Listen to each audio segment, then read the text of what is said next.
자, 반갑습니다. 1학년 여러분. 이제 온라인 수업 한국사를 시작합니다. 지난 시간에 현장 강의로 반마다 다르겠지만은 이제 지난번 수업으로 우리는 흥선대원군이 내부적인 문제를 어떻게 해결을 해 나아갔는가를 봤어요.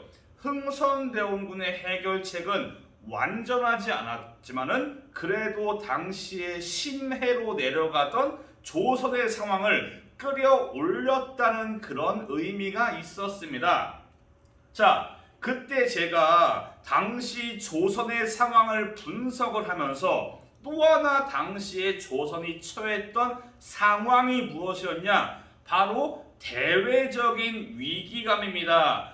이제 그런 대외적인 위기에 대해서 흥선대원군 시기의 조선이 어떻게 리액션을 취했는가를 우리가 보겠습니다. 페이지는 82페이지부터 83페이지까지의 내용을 바탕으로 합니다.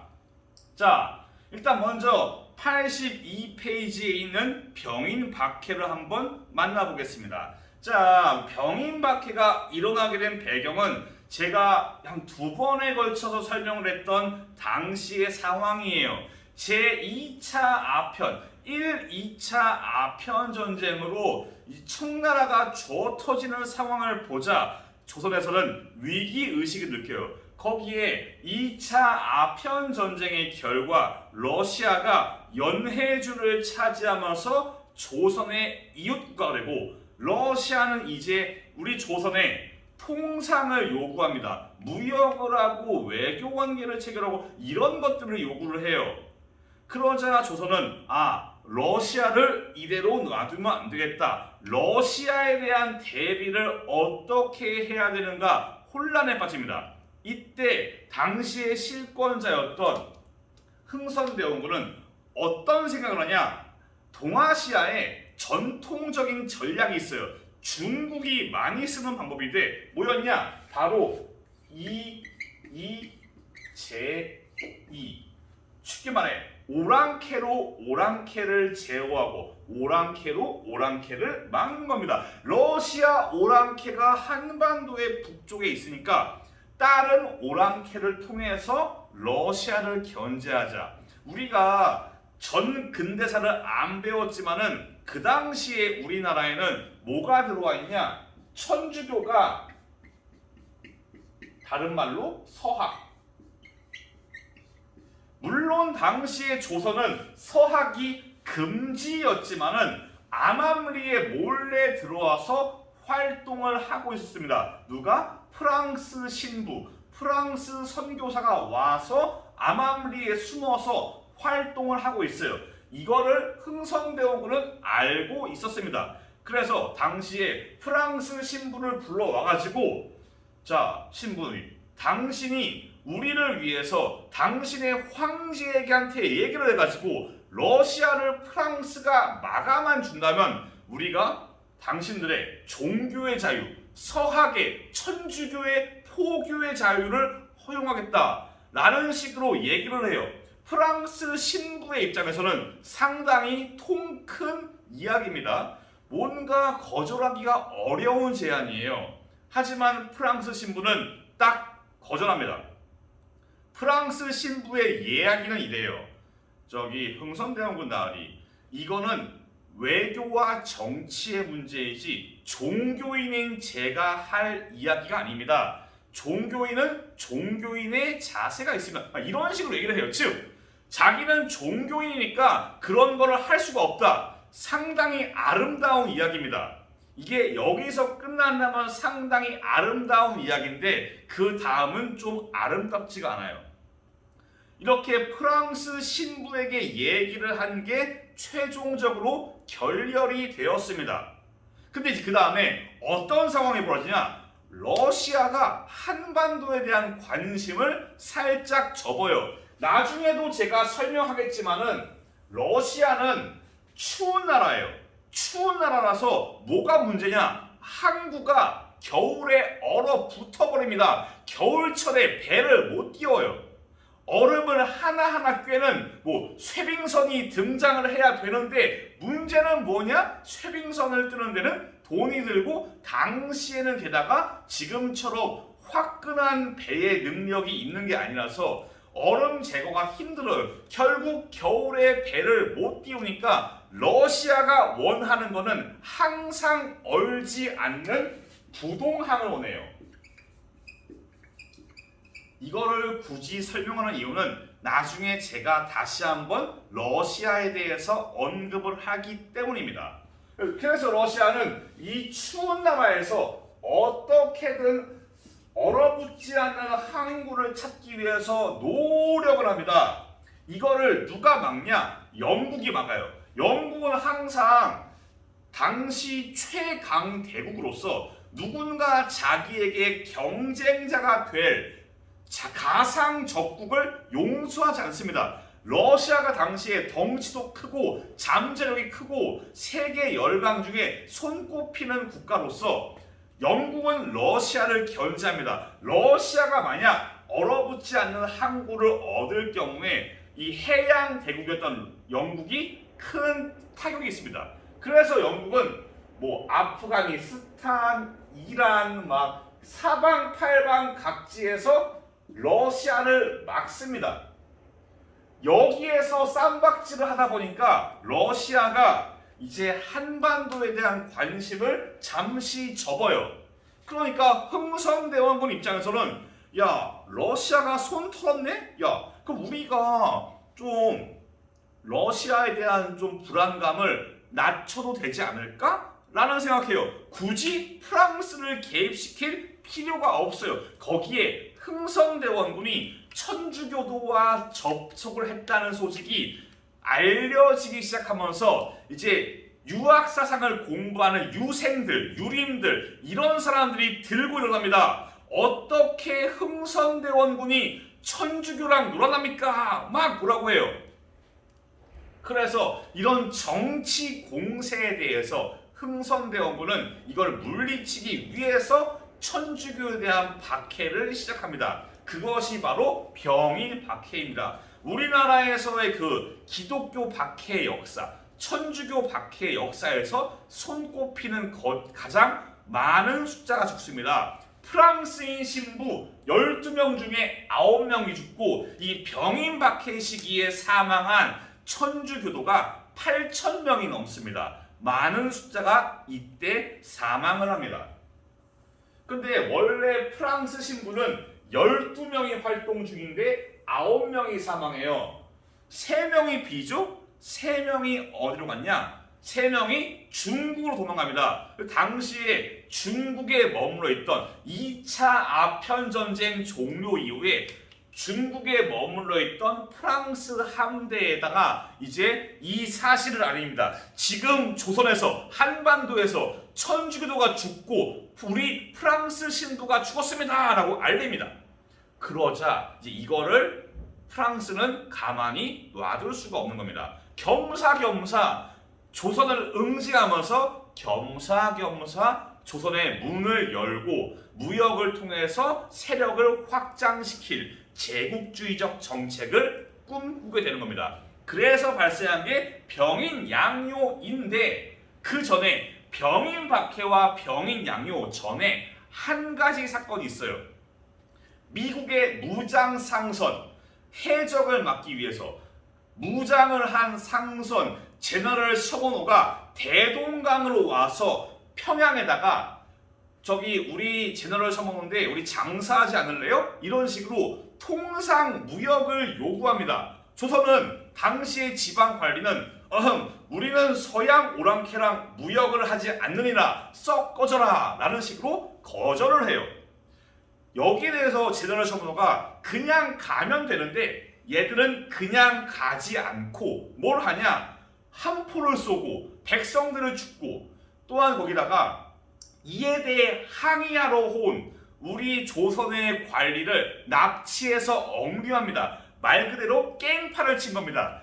여기에 분노한 평양의 군대와 시민들이 분노해서 백성들이 분노해서 이제 막 돌을 던지고 불을 붙이고 해가지고 얘가 제네럴 셔무너가 철갑선은 아니에요. 이양선은 맞는데 재질이 목재입니다. 목재. 나무는 지가 아무리 이양선이라도 불을 붙이면 탑니다. 그래서 당시에 불을 붙인 배를 띄워보내가지고 제네럴 셔무너가 박치기를 해가지고 제네럴 셔무너가 홀라당 불타서 끝납니다. 여기 탑승한 모든 사람은 다 죽고 제네럴 셔무너는 흔적도 없이 사라지게 됩니다. 죽은 자는 말이 없습니다. 왜 그러냐? 이 제네럴 셔무너는 당시에 탔던 사람이 모두 사망하면서 이거에 대해서 미국에게 알릴 사람이 없고 미국이 이 제네럴 셔무너 사건을 파악하는 게 매우 오랜 시간이 걸려요. 그래서 이게 1866년인데 신미아요가 1871, 1866 5년 차이예요. 이 5년 차이가 발생하는 이유는 두 가지입니다. 미국의 남북전쟁의 여파가 있었고 또한 이제 사망한 사람들은 말이 없으니까 이거에 대해서 추적을 하기가 힘들었던 겁니다. 이 5년의 차이는 그래서 발생을 했어요. 자, 넘어가 볼까요? 여튼 다시 앞에 병인 바퀴에서 이어집니다. 이제 프랑스 함대 사령관이 이제 강화도로 오는 겁니다. 자, 거기 지도에도 있습니다. 여기 지도가 잘 안 보이실 거예요. 83페이지 지도를 참고하시면 좋을 것 같아요. 프랑스 함대는 일단 먼저 이 근처의 지형을 파악하기 위해서 딱히 상륙해서 군대를 내리지 않고 그냥 쭉 와서 여기가 양화대교 그쪽이고 서강대 그쪽, 여기가 바로 우리가 있는 양천 쪽입니다.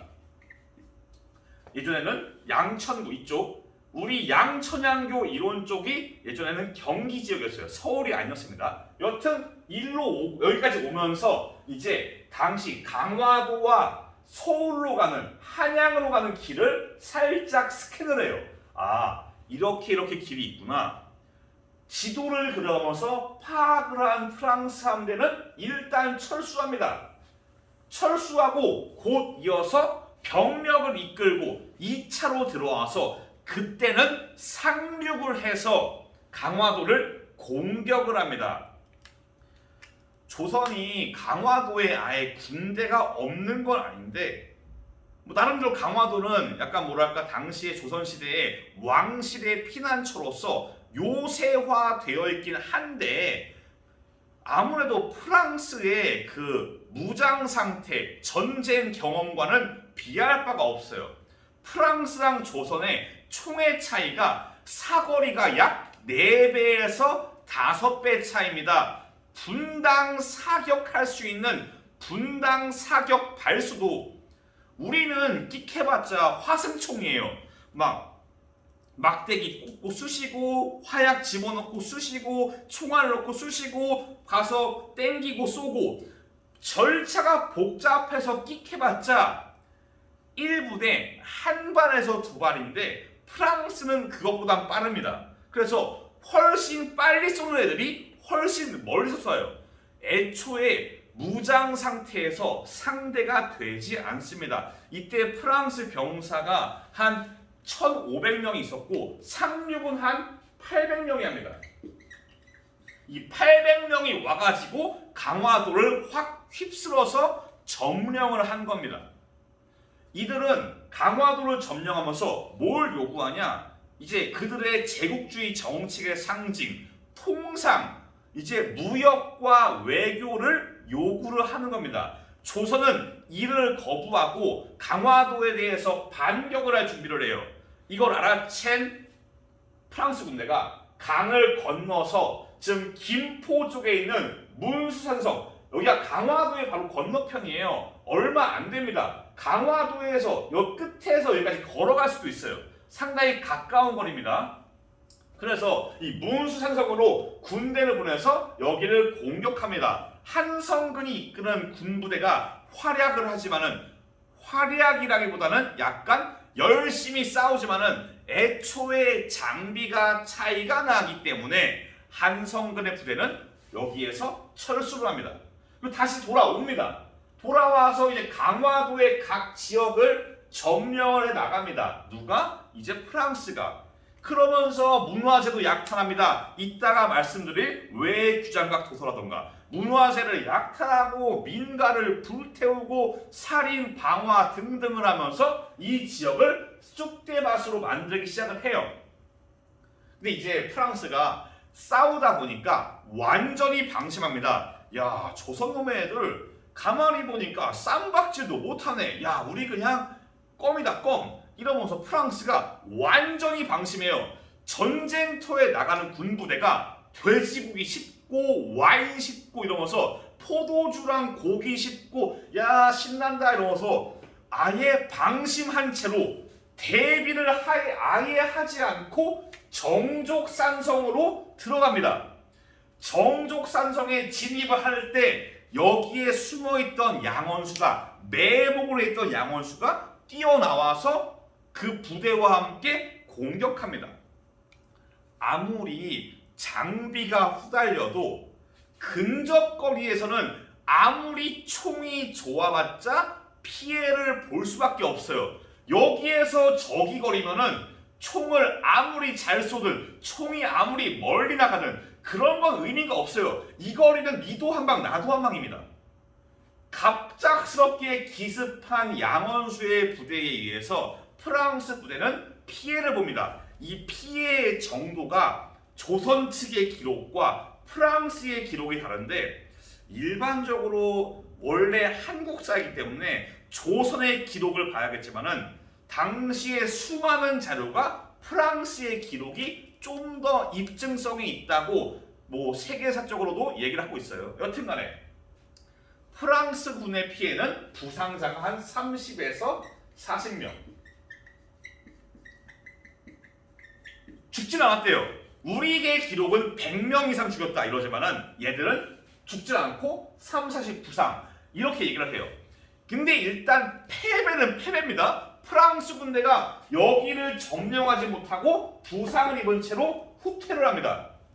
여기에서 프랑스 군대는 일단 3, 40명 부상이니까 더 이상 전투를 진행할 수 있을까? 더 이상 조선에 대한 공격, 전쟁을 진행할 수 있을까라는 마음을 먹어요. 애초에 얘들은 조선을 멸망시키러 온 게 아니라 적당히 두들겨 패가지고 통상, 무역, 외교를 하기 위한 그런 문을 열기 위해서 온 애들이에요.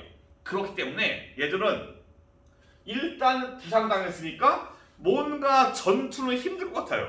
그런데 조선은 딱히 자기들의 요구, 문을 열어라 라는 요구에 승낙을 하지 않아요. 굴복하지 않습니다.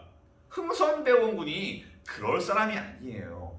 여튼간에 그러니까 프랑스 군대는 소기의 목적을 달성시키지 못하고 철수합니다. 예전까지의 교과서는 병인양요를 막 조선의 자랑스러운 승리 이랬지만은 냉정하게 얘기해서 정족산성 전투를 제외하고는 조선이 이겼다고 말할 수가 없습니다. 프랑스 군대가 소기의 목적을 달성하지 못하고 부상자만 입고 왔다는 점에서 프랑스 군의 전략적 실패를 맞는데 당시에 조선이 처한 말도 안 되는 낙후된 장비와 한계가 보이는 시스템 이런 것들을 확실하게 볼 수 있게 된 겁니다. 어디에서? 이 병인양요에서. 얘들은 갈 때 그냥 안 가고 83페이지 오른쪽 외국으로 반출된 우리 문화재에 있던 외규장각 도서를 가져갑니다. 여기에 강화도가 여기가 원래 조선시대의 최후의 피난처예요. 그러다 보니까 당시에 조선 왕실의 중요한 도서들을 복사를 해서 손으로 복사를 해서 여기다가 보관하고 있었어요. 그게 왜 규장각입니다. 규장각은 조선 후기의 일종의 도서관이에요. 왜 규장각? 즉 뭐냐? 서울 밖에 있어서 왜 규장각이에요? 이게 몇 개 더 있습니다. 이거를 강화도에 있는 거를 프랑스가 약탈해 간 겁니다.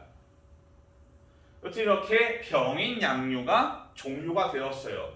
그 83페이지 위에 있는데 병인 양요에서 우리가 패배를 하자 이거에 대해서 강화도에 대한 좀 방비를 철저히 해야겠다라는 마음가짐을 흥선대원군이 가집니다. 그래서 강화도와 이 서해 연간을 이 해안 지역을 방어하는 진무영이라는 병영을 군부대를 좀 더 지휘관의 등급도 올리고 세금을 걷어가지고 여기에 군비를 몰빵하는 등 이제 여기에 방비를 나름대로 철저히 합니다. 나름대로는 그 병인양요가 지난 이후에 이제 또 하나의 사건 오페르트 도굴 사건이 발생해요. 함부르크 출신의 독일인 오페르트가 조선에 와가지고 조선아 우리 장사하지 않을래요? 교역을 요구를 해요. 조선은 당연히 우리는 서양 오랑캐랑 장사하지 않는다. 썩 꺼지거라. 이런 말을 해요. 여기에서 오페르트가 창의력이 막 돌아갑니다. 자, 조선이 닫혀있던 문을 어떻게 열까?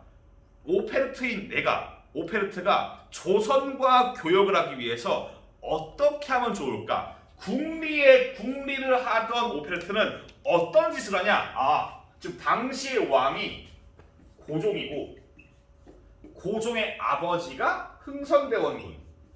그러니까 오페르트는 나름대로 동양에 대한 어느 정도의 지식이 있어요. 일본에서 막 왔다 갔다 한 게 있어가지고 나름대로 동아시아 지역에 대한 지식이 있습니다. 흥선대원군의 아빠가 남현군이에요. 오페르트는 어떤 창의적인 생각을 하냐? 이 새끼가 왕의 아버지 그렇다면은 내가 남현군의 묘를 파가지고 신체를 꺼내가지고 이걸 가지고 인질로 삼으면은 조상을 숭배하는 조상을 매우 중요시 여기는 조선이 문을 열지 않을까라는 정말로 참신한 개소리를 생각하는 겁니다. 그 오페르트가 이제 충청도에 내려가서 이제 남현군의 묘를 도굴하기 위해서 시도를 해요.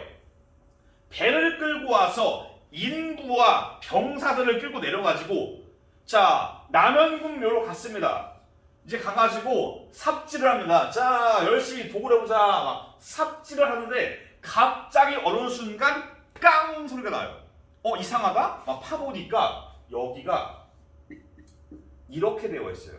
이게 조선시대 양반들의 매장 방법인데 이거를 석회를 쓰는 어려운 말로 회곽묘라고 합니다. 즉 석회로 상자를 만든 느낌이에요. 구멍을 여기다 바닥에 구멍을 파고 석회를 붓고 관을 넣고 석회를 부어가지고 여기를 완전 석회로 다져버립니다. 석회 쉽게 얘기해서 콘크리트예요.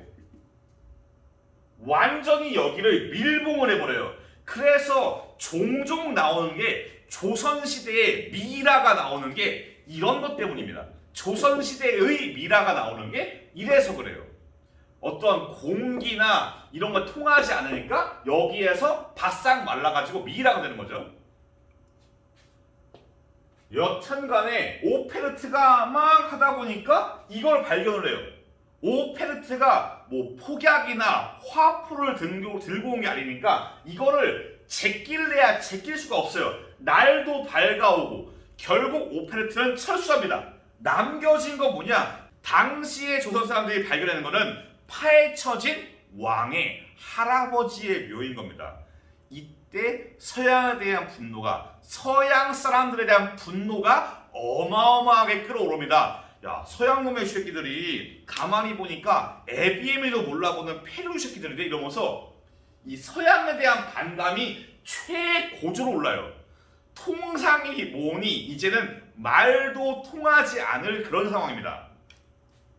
이 오페르트 도굴 사건으로 다시 한번 조선은 이 지방 군대에 대한 대비를 하기 시작합니다. 아까 말씀드렸죠? 병인양요와 오페르트 도굴 사건으로 이제 조선은 나름대로 군사력 증강을 위해 노력을 해요. 그래서 아까 말한 것처럼 강화도의 군대를 확충하고 또한 당시에 서양 세력과 싸워보니까 뭔가 서양 세력들이 싸우는 걸 보고서 은근슬쩍 배우면서 이제 우리가 서양의 군대를 막기 위해서 뭐가 필요할까 고민해요. 그래서 신무기를 개발하기 위한 노력을 합니다. 이게 바로 면제배갑입니다. 3배를 13겹으로 만들어가지고 일종의 방탄복처럼 총알이 오다가 이제 질긴 옷감에 막혀가지고 어느 순간 막히겠지 라는 느낌으로 이 3배를 13겹을 겹쳐서 만든 옷이 면제배갑이에요. 어느 정도 총알에 대한 방어를 해줍니다. 이게 아마 화살 정도는 막지 않았을까 싶어요. 단점이 뭐냐? 더워요. 옷감을 13겹이에요. 겁나게 덥습니다. 여름에 이게 무겁다기보다는 여름에 더워서 미칠 지경입니다. 이게 나름대로는 효과가 있었지만은 한계를 가집니다. 이거를 실제로 신미양요 때 싸우던 조선 군대가 이걸 입고 싸웠고 이걸 전리품으로 획득한 미군이 이거를 지금 박물관에 전시하고 있어요.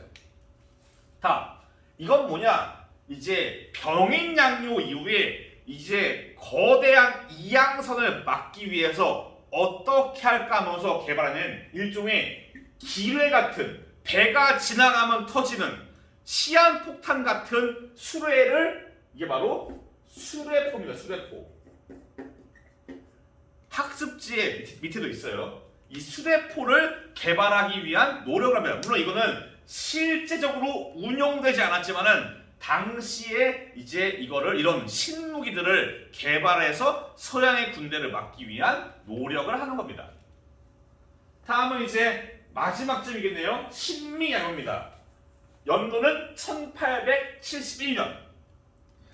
미국은 아까 말한 남북전쟁 이후의 상황 그리고 생존자가 없는 제너럴 셔먼의 상황 이런 것 때문에 뒤늦게야 우리 배였던 제너럴 셔먼호가 어딘가에서 사라졌다. 가만히 보니까 상하이에서 마지막으로 사라졌어요.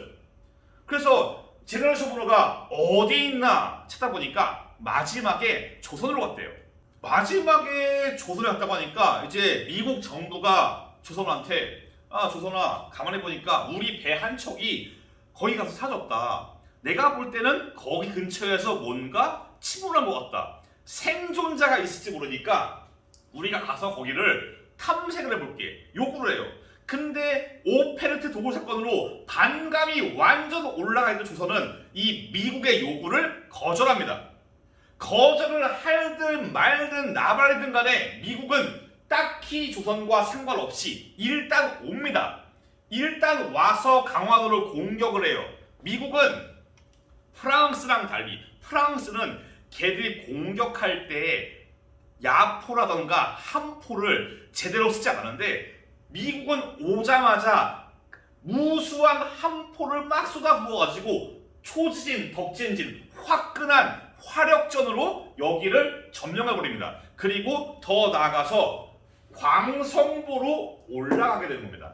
여기에서 어제연이 이끄는 우리 진무영의 군사, 우리 강화도의 군대랑 싸우게 되는 겁니다.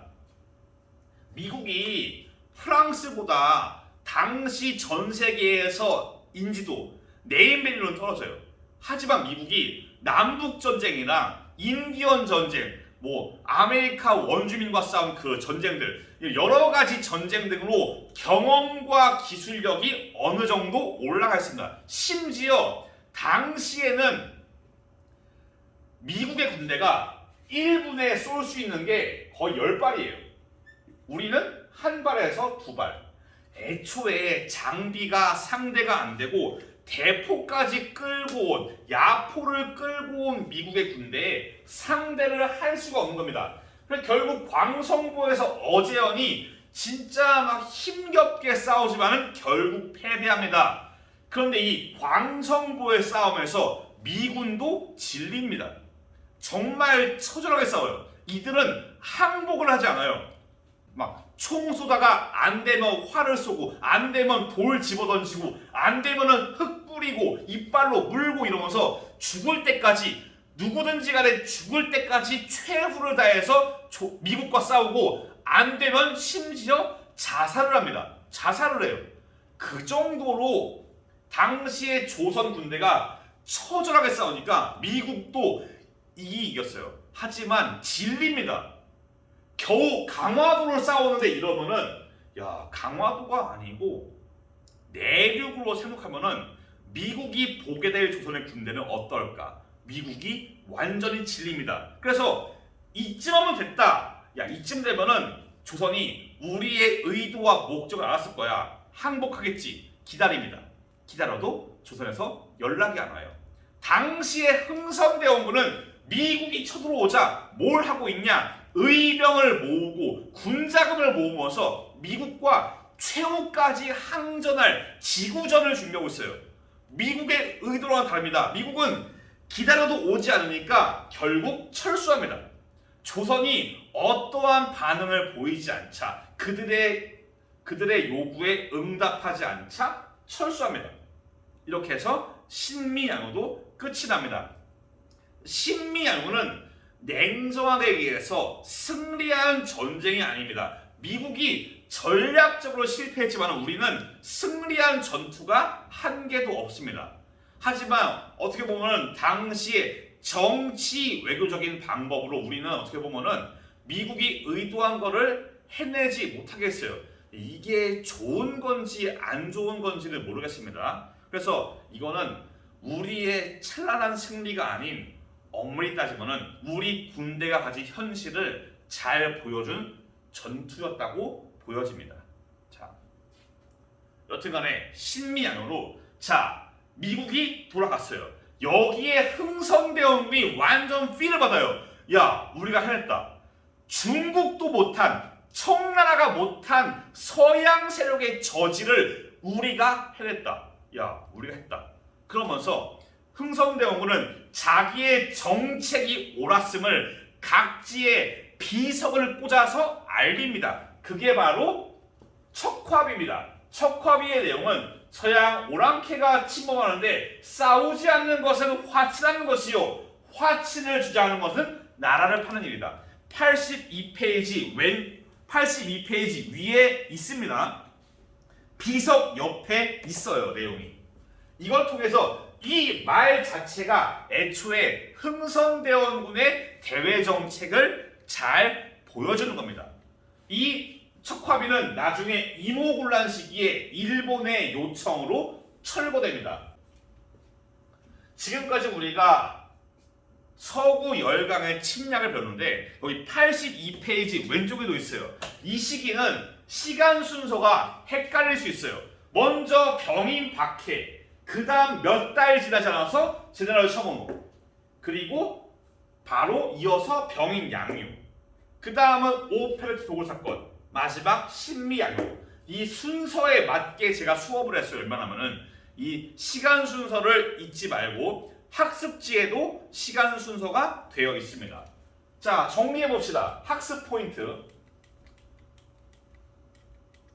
병인박해 뭔지 아셔야겠죠. 그리고 제너럴 셔먼호, 당연히 뭔지는 알아야 돼요. 이게 뭔지는 알아야 돼요. 하다못해 병인박해? 그 미국 죽인 거 아니야? 이러시면 안 됩니다. 헷갈리시면 안 돼요. 자, 병인양유에서는 일단 한성근보다 양원수가 많이 중요합니다. 우리 교과서에, 옛날 교과서는 한성근이 있었지만은 최근의 트렌드도 그렇고 우리 교과서에는 정족산성 정도만 나와 있습니다. 그리고 외규장각 등 문화재가 약탈당했다는 거 잊지 마시고요. 다음, 오페레트 도굴 사건. 마찬가지로 이게 뭔지는 아셔야 됩니다. 다음, 이런 거는 그냥 적당히 흐름으로 보세요. 대충 흐름상 강화도가 뚜까 맞았으니까 강화도를 대비하겠지, 뭔가 대비하겠지, 이런 식으로 대충 흐름으로 해도 이거는 까먹을 일은 없을 것 같아요. 신미양요. 어제연의 분전이 중요한 광성보 어제연. 병인양요는 프랑스, 신미양요는 미국. 그래서 알아두시길 바랍니다. 그리고 척화비도 당연히 뭔지는 아셔야 돼요. 기본적으로 뭔지는 아시는 게 중요하고 여기에서 역사 용어들, 시간, 장소, 사람 이런 것들을 좀 더 깊게 외우시면 돼요. 깊게 보시면 됩니다. 그리고 순서 헷갈리시면 안 됩니다. 조금 주소가 없을지 모르겠지만은 여기에서 온라인 첫 수업을 마칩니다. 다음 시간은 조금 양이 많아요. 최대한 제가 빠르게 전개를 해볼 건데 일단 다음 시간은 86페이지부터 89페이지까지 중국과 일본이 어떻게 근대화를 했는가를 배우고 거기에 더해서 우리 조선이 어떻게 문을 열게 되었는가 그거를 배우겠습니다. 고생 많았습니다. 다음 시간에 뵐게요.